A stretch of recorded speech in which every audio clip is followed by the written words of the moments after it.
Some love stories are written in the dark, whispered between stolen touches, hidden glances, and the kind of obsession that grips your soul and never lets go. This is not a fairy tale. This is about a girl who should have known better, and a man who didn't care. It was supposed to be an ordinary night. Ivy Monroe had always found solace in the quiet corners of the university library. It was her escape, a place where she could drown in poetry and forget the noise of the world. But that night, she wasn't alone. Between the dimly lit shelves stood a man. He leaned against the books, flipping through pages of an old poetry collection with a kind of careless intensity. His black shirt stretched across broad shoulders, sleeves rolled up to reveal strong, veined forearms. And then he looked up. Dark eyes. Sharp jawline. The ghost of a smirk tugging at his lips. "You like Rilke?" he asked, his voice deep, smooth. Ivy's grip tightened on her book. "I do." He shut his own book and stepped forward, close enough for her to catch the scent of expensive cologne and something darker, something dangerous. "Then you have good taste, Miss Monroe." Her breath caught. How did he know her name? Before she could ask, he walked past her, disappearing into the shadows. She wouldn't realize until the next morning who he really was. Because the man in the library? He was her professor. Professor Dominic Blackwood. The name carried weight, whispers of a past no one spoke of, rumors of a scandal that forced him to leave another university. He was brilliant, impossible to impress, and utterly untouchable. Or so she thought. That morning, Ivy sat in the back of his lecture hall, heart pounding as he entered. He didn't introduce himself. He simply leaned against his desk, gaze sweeping the room until it landed on her. And then, just for a second, he smirked. "Literature is obsession," he said, his voice calm, commanding. "Every great love story is a tragedy. If you think otherwise, you don't belong here." The words sent a shiver down Ivy's spine. She knew, in that moment, she was in trouble.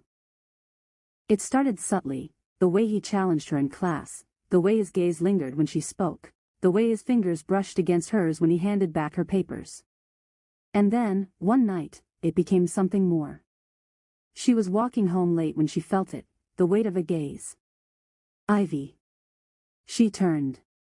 Dominic stepped from the shadows, his expression unreadable. "You shouldn't be out this late," he murmured.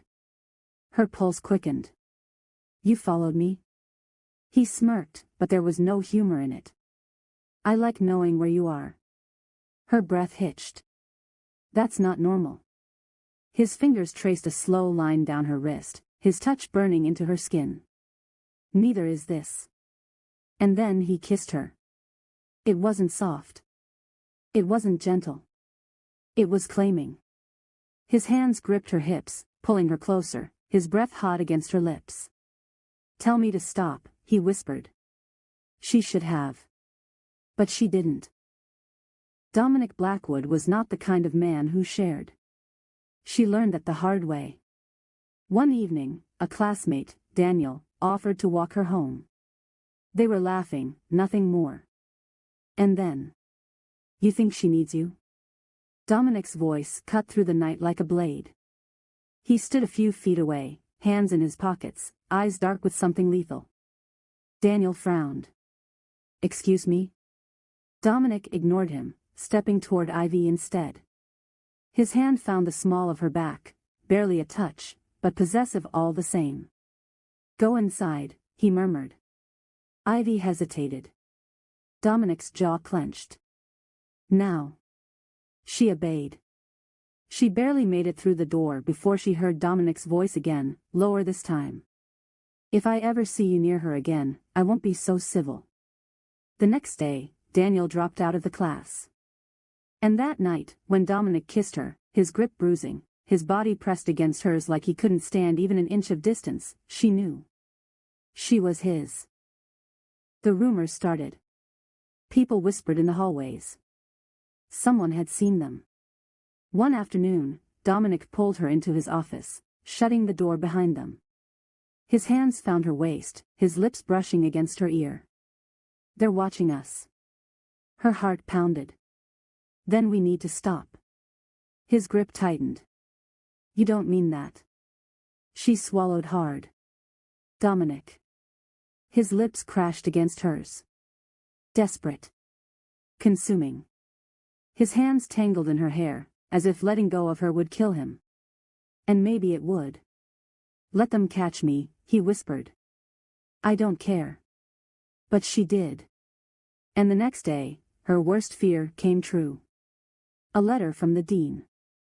A meeting. A choice. Dominic stood outside the office, waiting. When she walked out, he already knew. They gave you a choice, he murmured. Didn't they? She nodded. If I say nothing, you keep your job. His jaw tightened.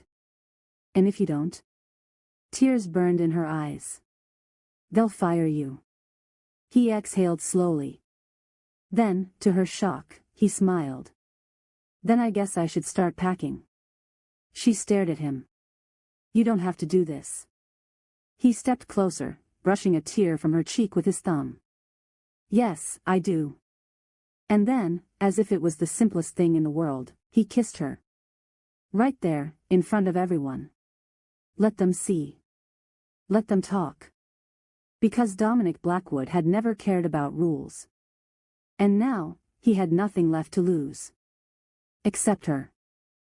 He left his job for her. Just like that, he walked away, his reputation, his career, everything. Are you sure? Ivy whispered one night, curled up in his arms. Dominic tilted her chin up, his dark eyes filled with something raw. You were never a choice, Ivy. You were the only thing that mattered. Her heart ached. But what happens now? He smirked, brushing a kiss against her lips. Now? His voice dropped to a whisper. Now, I get to love you without hiding. And just like that, they stopped running. Because some love stories aren't meant to be secrets. Some are meant to be lived.